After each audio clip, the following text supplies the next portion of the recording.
ಉಡಾಯಿಸೋ ಖಾರ ಬಣ್ಣ ರುಚಿಯನ್ನು ನೀಡುತ್ತದೆ. ಮೆಣಸಿನ ಪುಡಿ ಚಿಂದಿ ಉಡಾಯಿಸೋ ಖಾರ ಬಣ್ಣ ರುಚಿ.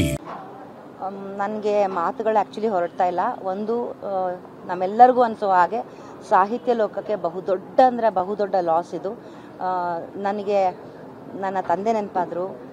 ಮತ್ತು ಭೈರಪ್ಪ ಅಜ್ಜ ಬಗ್ಗೆ ಮಾತಾಡೋದಾದರೆ, ಈಗ ನಾನು 1.5 ತಿಂಗಳು ಕೆಳಗಡೆ ಅವ್ರನ್ನ ಭೇಟಿ ಕೂಡ ಮಾಡಿದ್ದೆ, ಮಾತಾಡಿಸಿದ್ದೆ ಅವ್ರನ್ನ. ಆರೋಗ್ಯ ಆಗಲೇ ಒಂಚೂರು ಹದಗೆಟ್ಟಿತ್ತು, ಆದರೆ ನಡೀತಾ ಇದ್ರು, ಮಾತಾಡ್ತಿದ್ರು, ಏನಾದ್ರು ಹೇಳಿದ್ರೆ ಕೇಳಿಸ್ಕೊಳ್ತಾ ಇದ್ರು, ಅರ್ಥ ಮಾಡ್ಕೊಳ್ತಿದ್ರು. ಸ್ವಲ್ಪ ಮರುವು ಜಾಸ್ತಿ ಆಗ್ತಾ ಹೋಗ್ತಾ ಬಂತು ಕ್ರಮೇಣ ಅನ್ನೋದು ನಂಗೆ ಅರಿವಿಗೆ ಬಂದಿತ್ತು. ಜೊತೆಗೆ ನಾನು ಮಾತಾಡಿದಾಗ ನನ್ನ ತಂದೆ ಬಗ್ಗೆ ಹೆಸರು ಹೇಳಿದಾಗ ಅವರು ರಿಕಲೆಕ್ಟ್ ಮಾಡಿಕೊಂಡ್ರು. ಅಂದರೆ ಮರುವು ಬರ್ತಾ ಇದೆ, ಅಂದರೆ ಆಲ್ಝೈಮರ್ಸ್ ಆಗಿದೆ ಅನ್ನೋ ಒಂದೊಂದು ರಿಪೋರ್ಟ್ ಬಂದಿತ್ತು. ಸೊ ಹಾಗಾಗಿ ಮರುವು ಜಾಸ್ತಿ ಆಗ್ತಾ ಇದೆ ಅವ್ರಿಗೆ ವಯಸ್ಸಿನಗೋಸ್ಕರ ಅನ್ನೋದೊಂದಿತ್ತು. ಅದರ್ವೈಸ್ ಹಿ ವಾಸ್ ಇಲ್ಲಿ ಹಾಸ್ಪಿಟಲಲ್ಲಿ 1 ತಿಂಗಳಿದ್ರು.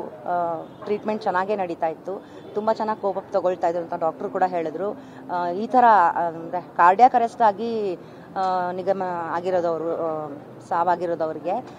ಅದರ್ವೈಸ್ ಬೇರೆ ಯಾವ ಇದು ಏನು ಸಮಸ್ಯೆಯಿಂದ ಮರುವಿನಿಂದಾಗಲಿ ಅಂಥದಿಂದ ಆಗಿಲ್ಲ. ಬಟ್ ಇದು ತುಂಬ ಅಂದರೆ ತುಂಬ ದೊಡ್ಡ ಸಾಹಿತ್ಯ ಲೋಕಕ್ಕೆ ತುಂಬ ದೊಡ್ಡ ಧಕ್ಕೆ. ಆ್ಯಂಡ್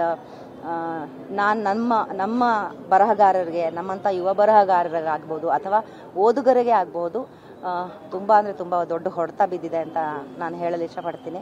ಬಾಯ್ ತುಂಬ ಅಜ್ಜ ಅಂತ ಹೇಳ್ತಾ ಇದ್ದೀನಿ. ಸೊ ಹಾಗಾಗಿ ಅವ್ರನ್ನ ಕಳ್ಕೊಂಡಿರೋದು ನನಗೆ ತುಂಬ ಅಂದರೆ ತುಂಬ ತುಂಬ ತುಂಬ ಬೇಸರ ಇದೆ. ತುಂಬ ನೋವಿನಲ್ಲಿದ್ದೀನಿ ನಾನು ಅಂತ ಹೇಳಕ್ಕೆ ಇಷ್ಟಪಡ್ತೀನಿ. ಧನ್ಯವಾದ. ನನಗೆ ಮಾತುಗಳು ಆ್ಯಕ್ಚುಲಿ ಹೊರಡ್ತಾ ಇಲ್ಲ. ಒಂದು ನಮ್ಮೆಲ್ಲರಿಗೂ ಅನಿಸೋ ಹಾಗೆ ಸಾಹಿತ್ಯ ಲೋಕಕ್ಕೆ ಬಹುದೊಡ್ಡ ಲಾಸ್ ಇದು. ನನಗೆ ನನ್ನ ತಂದೆ ನೆನಪಾದರು. ಮತ್ತು ಭೈರಪ್ಪ ಅಜ್ಜ ಬಗ್ಗೆ ಮಾತಾಡೋದಾದರೆ, ಈಗ ನಾನು 1.5 ತಿಂಗಳು ಕೆಳಗಡೆ ಅವ್ರನ್ನ ಭೇಟಿ ಕೂಡ ಮಾಡಿದ್ದೆ, ಮಾತಾಡಿಸಿದ್ದೆ ಅವ್ರನ್ನ. ಆರೋಗ್ಯ ಆಗಲೇ ಒಂಚೂರು ಹದಗೆಟ್ಟಿತ್ತು, ಆದರೆ ನಡೀತಾ ಇದ್ರು, ಮಾತಾಡ್ತಿದ್ರು, ಏನಾದ್ರು ಹೇಳಿದ್ರೆ ಕೇಳಿಸ್ಕೊಳ್ತಾ ಇದ್ರು, ಅರ್ಥ ಮಾಡ್ಕೊಳ್ತಿದ್ರು. ಸ್ವಲ್ಪ ಮರುವು ಜಾಸ್ತಿ ಆಗ್ತಾ ಹೋಗ್ತಾ ಬಂತು ಕ್ರಮೇಣ ಅನ್ನೋದು ನಂಗೆ ಅರಿವಿಗೆ ಬಂದಿತ್ತು.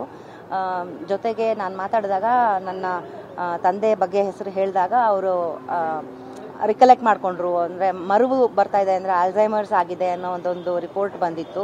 ಸೊ ಹಾಗಾಗಿ ಮರುವು ಜಾಸ್ತಿ ಆಗ್ತಾ ಇದೆ ಅವ್ರಿಗೆ ವಯಸ್ಸಿನಗೋಸ್ಕರ ಅನ್ನೋದೊಂದಿತ್ತು. ಅದರ್ವೈಸ್ ಹಿ ವಾಸ್ ಇಲ್ಲಿ ಹಾಸ್ಪಿಟಲಲ್ಲಿ 1 ತಿಂಗಳಿದ್ರು. ಟ್ರೀಟ್ಮೆಂಟ್ ಚೆನ್ನಾಗೇ ನಡೀತಾ ಇತ್ತು, ತುಂಬ ಚೆನ್ನಾಗಿ ಕೋಪ ತೊಗೊಳ್ತಾ ಇದ್ರು ಅಂತ ಡಾಕ್ಟ್ರು ಕೂಡ ಹೇಳಿದ್ರು. ಈ ಥರ ಅಂದರೆ ಕಾರ್ಡಿಯಾಕ್ ಅರೆಸ್ಟ್ ಆಗಿ ನಿಗಮ ಆಗಿರೋದವರು, ಸಾವಾಗಿರೋದವ್ರಿಗೆ. ಅದರ್ವೈಸ್ ಬೇರೆ ಯಾವ ಇದು ಏನು ಸಮಸ್ಯೆಯಿಂದ ಮರುವಿನಿಂದಾಗಲಿ ಅಂಥದಿಂದ ಆಗಿಲ್ಲ. ಬಟ್ ಇದು ತುಂಬ ಅಂದರೆ ತುಂಬ ದೊಡ್ಡ ಸಾಹಿತ್ಯ ಲೋಕಕ್ಕೆ ತುಂಬ ದೊಡ್ಡ ಧಕ್ಕೆ. ಆ್ಯಂಡ್ ನಮ್ಮ ಬರಹಗಾರರಿಗೆ, ನಮ್ಮಂಥ ಯುವ ಬರಹಗಾರರಿಗಾಗ್ಬೋದು ಅಥವಾ ಓದುಗರಿಗೆ ಆಗ್ಬೋದು, ತುಂಬ ಅಂದರೆ ತುಂಬ ದೊಡ್ಡ ಹೊಡೆತ ಬಿದ್ದಿದೆ ಅಂತ ನಾನು ಹೇಳಲು ಇಷ್ಟಪಡ್ತೀನಿ. ಬಾಯ್ ತುಂಬ ಅಜ್ಜ ಅಂತ ಹೇಳ್ತಾ ಇದ್ದೀನಿ. ಸೊ ಹಾಗಾಗಿ ಅವ್ರನ್ನ ಕಳ್ಕೊಂಡಿರೋದು ನನಗೆ ತುಂಬ ಅಂದರೆ ತುಂಬ ತುಂಬ ತುಂಬ ಬೇಸರ ಇದೆ. ತುಂಬ ನೋವಿನಲ್ಲಿದ್ದೀನಿ ನಾನು ಅಂತ ಹೇಳಕ್ಕೆ ಇಷ್ಟಪಡ್ತೀನಿ. ಧನ್ಯವಾದ.